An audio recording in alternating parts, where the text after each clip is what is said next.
Salut, je m'appelle Marie. Je suis arrivée à Genève à l'âge de 6 ans depuis Fribourg où je suis née. Ma mère est fribourgeoise.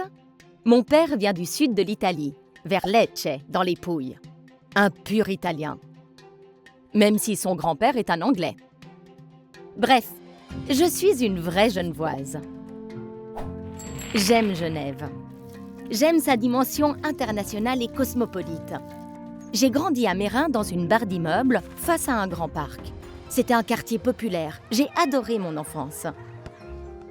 Dès qu'on a eu des enfants, on a voulu acheter une villa. Les prix étant moins chers en France voisine, on s'y est donc installé. En plus, on était à la campagne. Et moi, j'adore la nature. Notre rêve était de concilier deux mondes. Les avantages de la ville en matière de travail, de vie culturelle, de restaurants et de loisirs, tout en profitant du calme d'une vie proche de la nature. Peu à peu, beaucoup de familles nous ont suivis. D'autant plus que Genève avait peu construit de logements à cette époque. En réalité, depuis 30 ans, Genève a largement porté sa construction de logements sur ses voisins français et vaudois. Le nombre de personnes qui, comme nous, travaillent à Genève, mais habitent sa périphérie, représente aujourd'hui 120 000 actifs pendulaires.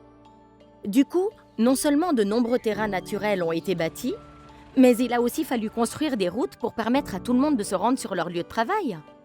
Aujourd'hui, il y a 650 000 passages aux frontières cantonales par jour, essentiellement en voiture. Ça s'appelle l'étalement urbain.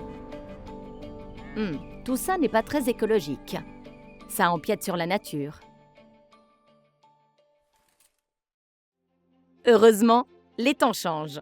En 2014, le peuple suisse a voté une loi qui préconise la densification vers l'intérieur. Concrètement, ça veut dire qu'il faut préserver nos espaces naturels et que par conséquent, les nouvelles constructions doivent principalement être faites sur des périmètres déjà bâtis. En fait, les maisons, c'est comme les voitures.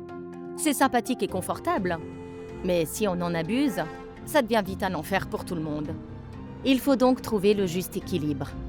À Genève, le Parlement a trouvé un compromis.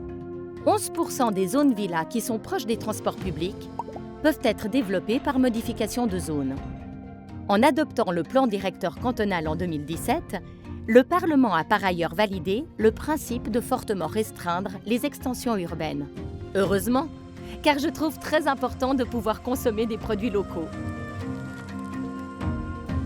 Enfin, un nouveau centre-ville verra progressivement le jour sur une grande zone industrielle qui s'appelle aujourd'hui le PAV, pour La Praille, Acacia, Vernet.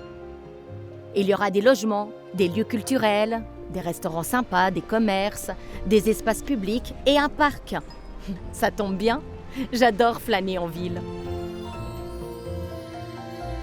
Nous avons donc décidé de retourner vivre à Genève. Et nous nous sommes inscrits dans une coopérative d'habitation qui prévoit de construire des immeubles dans les nouveaux quartiers genevois. Certes, il a fallu être patient, mais nous avons finalement pu intégrer un des projets. Dans les coopératives d'habitation, non seulement les loyers sont très raisonnables, mais en plus, on peut participer à l'élaboration de notre futur quartier. C'est très enthousiasmant. Le problème, c'est qu'au moment où le chantier de la coopérative pouvait enfin commencer, les voisins d'en face ont lancé une pétition pour s'opposer à notre projet. Je suis tombée des nues. Parmi les opposants, j'ai reconnu Isabelle, une amie d'enfance. Elle m'a expliqué qu'elle ne voulait pas que son quartier change, qu'il soit entièrement bétonné et qu'elle ne voyait pas pourquoi Genève devait encore construire des logements. Je lui ai parlé de l'étalement urbain et de ses conséquences écologiques. Et que si elle avait de la chance d'avoir hérité d'une villa à Genève, moi je serais très contente d'avoir un appartement dans un si beau quartier.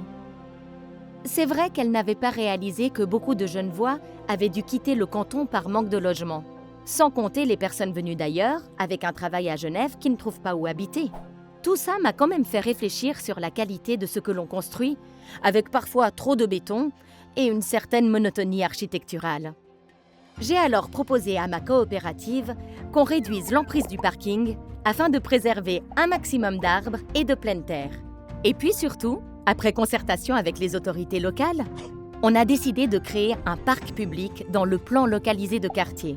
Ça permettra de préserver une vieille maison d'importance patrimoniale qui sera transformée en espace intergénérationnel et de créer un potager urbain pour favoriser les circuits courts de l'alimentation. Aujourd'hui, on a enfin pu emménager dans notre nouveau quartier. Je ne perds plus de temps dans les transports et j'apprécie d'avoir toutes les commodités de la ville à proximité. Fini les 2 voitures, je me déplace tous les jours à vélo. En plus d'être écologique, ça me fait de sacrées économies. Je crois même qu'Isabelle est contente de pouvoir se fournir dans les magasins qui sont au pied de nos immeubles. Voir son territoire changer n'est pas facile pour tout le monde. C'est vrai qu'on est plus nombreux qu'avant, mais c'est aussi vrai que nous devons adapter notre mode de vie en vue de mieux protéger l'environnement. Cela implique de densifier certains quartiers.